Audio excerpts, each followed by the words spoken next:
готовината се уште е доминантен метод за плаќање и тоа не само во Македонија, туку и во целиот Западен Балкан. Ние летоска правевме на големо истражување, анализа, впрочем, како што спомна на почетокот, годишна анализа, овој пат за прв пат ја правевме на ниво на цел Западен Балкан и за прв пат е на англиски, достапна е бесплатно и на нашата страница e-commerce МК, кој сака може да си ја преземе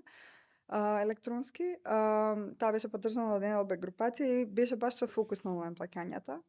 И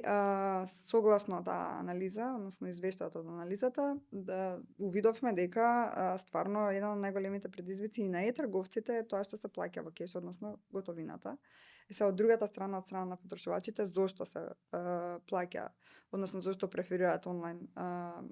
плаќање во готово, меѓу другото е затоа што има ниски дигитални вештини и верувале или не голем број на купувачите се уште не знаат да направат,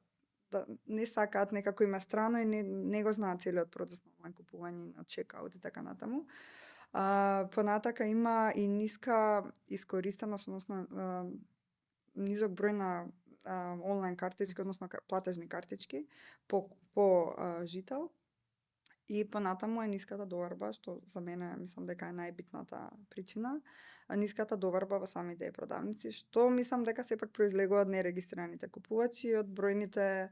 незадоволни купувачи, некои непријатни искуства претходно и тоа некако така е како еден вртлок.